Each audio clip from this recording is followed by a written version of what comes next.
When I see a black man and one man, I think of strength, black empowerment we have within, building community development. Let's continue to build our own. Let's continue to stay strong. Motivation, no matter the hate, no stopping. You just go. Listen up to Quan, John, and Queen P for giving us a voice. Speak up for what's yours and yell and make that noise. We are kings and we are queens. Melanated royalty, just getting started. Loving self and knowledge. Stack that wealth. Motivational motors, y'all. When James proposed to me, I did say no at first. Cool. I said no at first. Understandable. Then I was like, okay. Understand.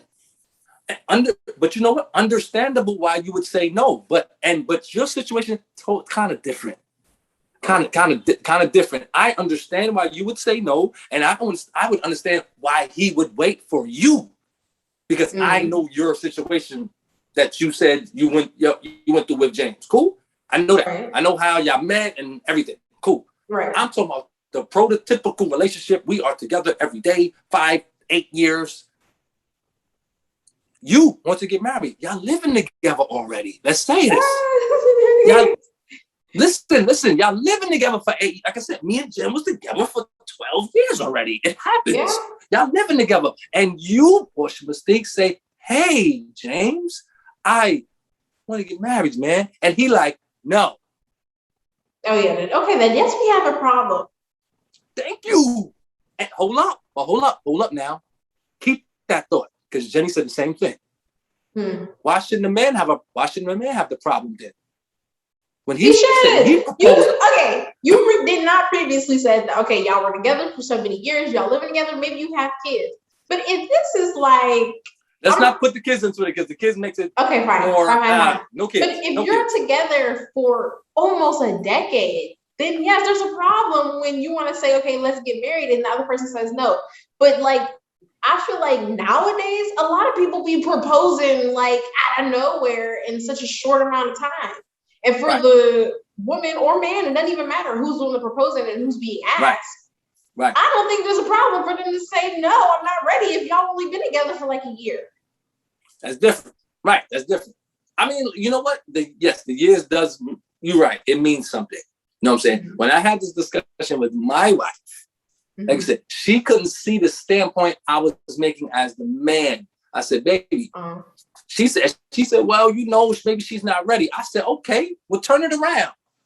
Maybe I ain't ready. Oh, you can't. Oh, see, so that's what I'm saying about the whole that's not dynamics. Right. She was, and I, you know what? A lot of women feel this way.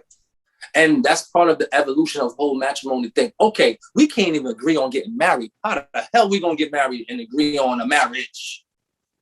We can think about that situation right there. That's what I'm saying. See, I asked the young lady, hey, let's get married. And she says, no, I'm gonna wait on her for 2-3 years. And then let's say she says, oh, I'm ready. That marriage ain't gonna work out. That marriage look, I mean, I'm telling what happened in that next 3 years? I grew on her. See, I'm not one of them dudes that I don't take ultimatums from people. You understand? I don't take ultimatums. I forget that. If somebody say, hey, you better do this or this, I'm going to pick or. You might as well just do what you got to do now. You know what I'm saying? Because there ain't none of that ultimatum BS. You understand? And I feel that's what she's giving me. She's giving me an ultimatum by saying no. Really? In my opinion. That's just, yes. I mean, I don't see it as an ultimate. I feel like there should be discussion. What am I supposed to do? What I'm doing, I'm waiting on her ass now. Yeah. What now? You know what I have to know what she's subconsciously telling me? Okay, let me try a little harder. Right? It's kind of like a professor. It goes back to my analogy of the grading process in school when you're in college. This professor keeps on giving you a C. What are they telling you? Try harder, right? Right. Damn you and your C. because maybe, just maybe, look where I'm going, Portia, with this. Just maybe you're a jerk. Let's say you're a jerk, and that's why you're giving me a C. And let's say she's just a jerk. And you know what? Once she say no, that's how I'm taking it. Oh, I made the wrong decision here. I ain't asking her again. I'm not asking her again. think is because Kwanjan is so black and white with everything. You're either very hot or very cold, and that's why. But I don't think the typical person would think that way. That's you. Well, I'm looking at it from a logical standpoint. As a man, what are you gonna do now that she says no, homeboy? First thing he should do is find out why she said no. She don't want to. She don't want to. She might not say that. Man. She might have an actual reason. She might be lying too. Yeah, but that's what discussions are for, to determine. She might. Okay, let's give a fictitious reason. I'm not ready. Because that's the cliche reason, right? Yeah, I'm not ready. It's not that I'm black and white, it's the fact that I look at things for what they are. I look at them for what they are. No. You're not going to rob this bank, rob the school, and hit the old lady over the head. And then I'm going to say, nigga, you're a criminal. Period. Sorry. Listen to me. I know. This is a fact. You are a criminal, okay? Yes. You are not a law-abiding citizen. You hit the lady over the head, you stole from school, you stole from the bank. You're a criminal. Regardless if you go to jail or not, you are still a criminal. That's how I look at life. Cool. She says to me, I'm not ready. Really? When you gonna be ready? Well, I don't know. Maybe a year or two. You're gonna be by yourself. Well, and this would no. See, hold on. I'm not listen to me, Portia. I'm not a cold person like that. I'm not gonna we can be very, very good friends. Yes, I've seen you naked, you've seen me naked, cool. So I can't just disconnect it like that. We could be very good friends, but now I think I need to, go out here and see what's out here for me, man. Maybe I'm not ready. Because it makes me think now, damn, maybe I'm not ready. Yeah. We ain't just gonna stay how we are. Yeah, I think it does, give you doubt because you thought y'all together were ready for marriage. And now that she says she's not, it does question what you thought about your relationship. But I don't know if that should mean that you should just split. Portia, what I'm gonna do, I'm gonna wait. Listen, think about the scenario. This happens and dudes make the wrong mistake. Yo, you gonna wait for 3 years? All right, cool. What happened? All right. She said, oh, you know what? Now I see that Kwanjan is the guy for me in 3 years. Nah, you kind of suspect. I'm the same dude I was 3 years ago, man. Well, some people do need to grow. What if her fear is that she's immature and that in order to that's why I'm gonna give her ample time because I'm not gonna be with her no more. I'm gonna give her ample time to get mature. We friends. Now we could be friends. I cannot stay in the same household and stay in bed with you when I proposed to you and you said no. I can't do it. My ego, my manhood, and just my self-esteem. That word self-esteem won't allow me to. Because now I'm like, what?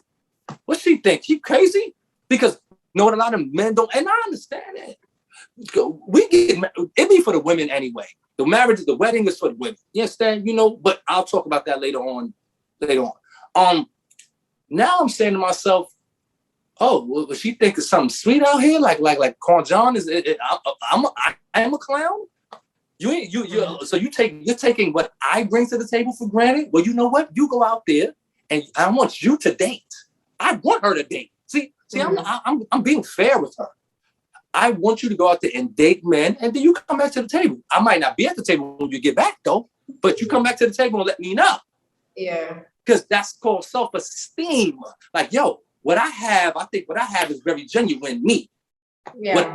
So I think every man, and you don't have to be too crazy about it, no, but as a man, yo, I'm bringing, I love you, I respect you, I honor you. I would never call you at your name, the things you're not supposed to do. You know what I'm saying? And I'm with you, ride die 100%. And if you don't see that, homegirl, sayonara. Oh. That's called self-esteem. There's nothing wrong with that. And I think a lot of men, some men, will wait on that. And you know what? Women shouldn't either. If you want to get married to this dude and logically, damn, I've been giving this dude 110%. And he ain't trying to get married, step up. Let him know. Yeah. I think you as a person really should know what it is that you need. So if you ask, if you're in a relationship and you feel like you want to propose to somebody, then you need to ask yourself, if this person says no, am I willing to wait? If I'm not willing to wait, I need to dip. Period. Like, I feel like it really should be black and white like that.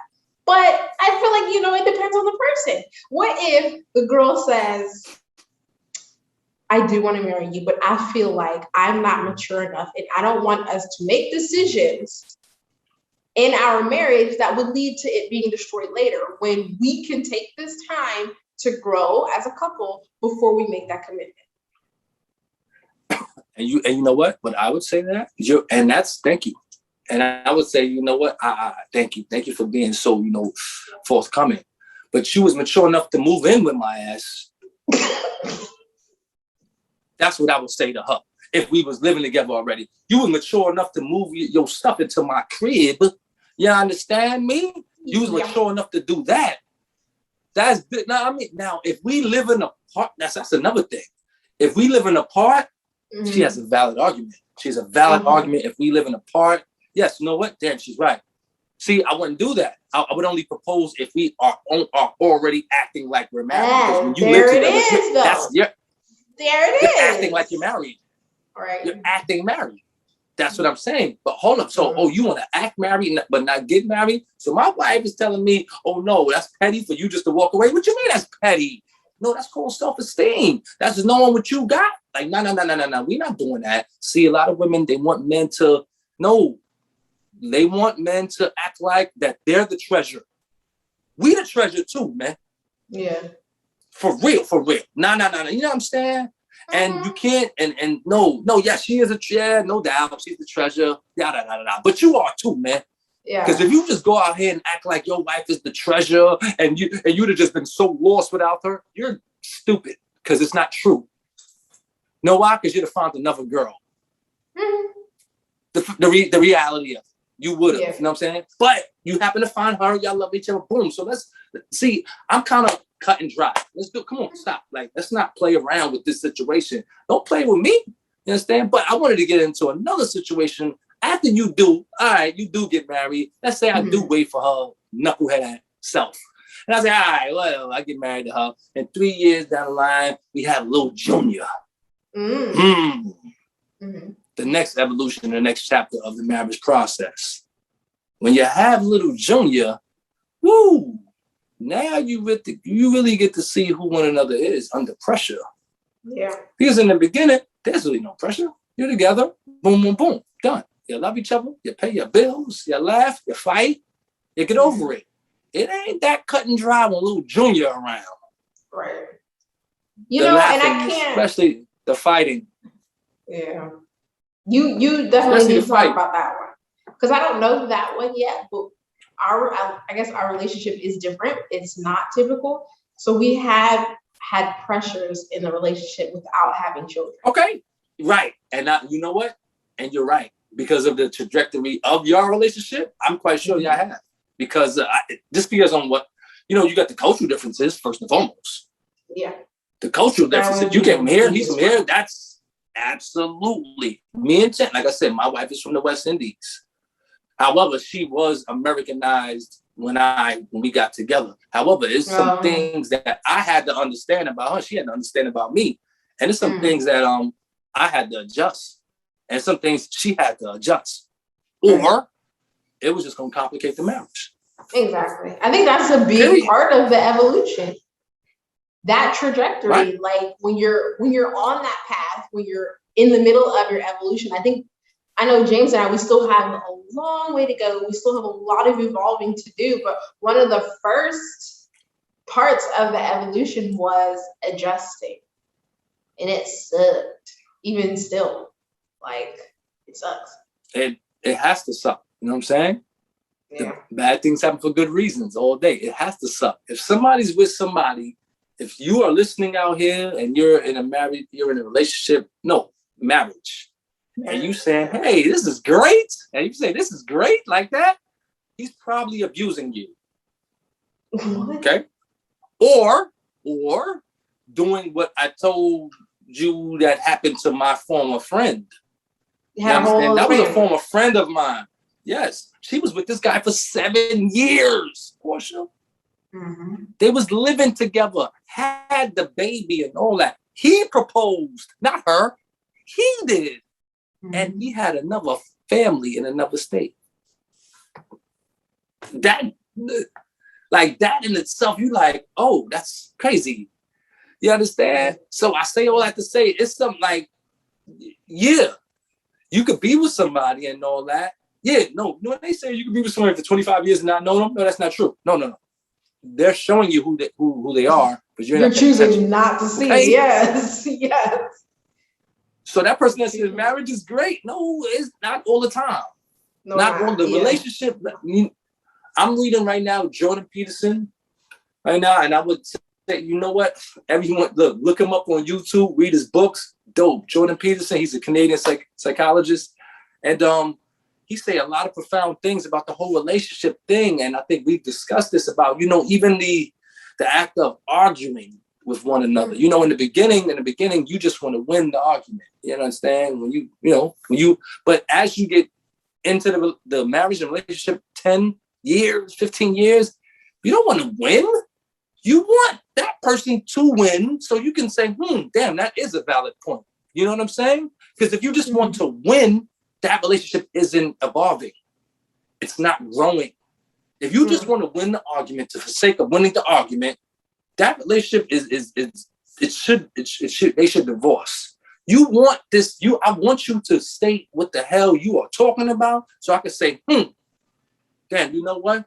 I want to help you win the argument so our relationship can evolve and shape into what it's supposed to be. Because my thing is, I'm not the type of person, I'm not arguing just to be arguing. I know people that their hobby is arguing.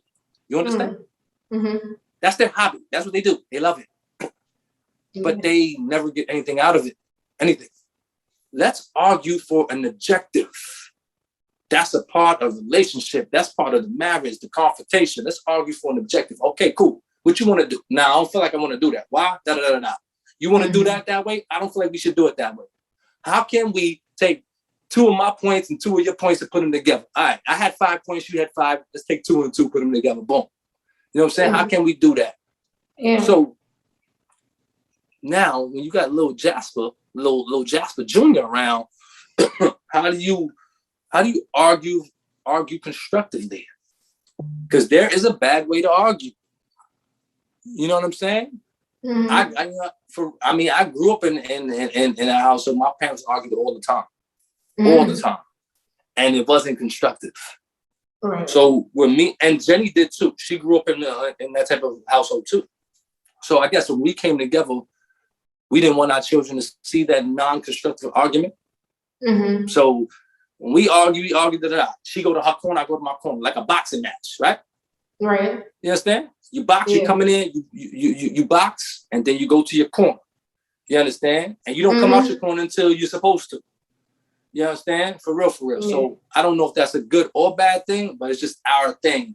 And I think, it helped the evolution of the marriage, because there's some people that argue too much that don't argue enough. Right. You understand? Yeah. And both is crazy. You know what I'm saying? So, I'm quite sure you and James, y'all go through y'all little frictions and y'all got y'all. See, what y'all doing with what's going on with y'all right now is you are shaping the relationship. Mm. Even the love portion is shaping it too, but the non-love portion of the relationship shapes your relationship. You know what I'm saying? This is going to be the trajectory of how the relationship is going to be when the kids get here. Mm-hmm. You understand? Yeah. Because let's say 2 people had a violent relationship before the kids got here. It ain't gonna stop when the kids get here. Right.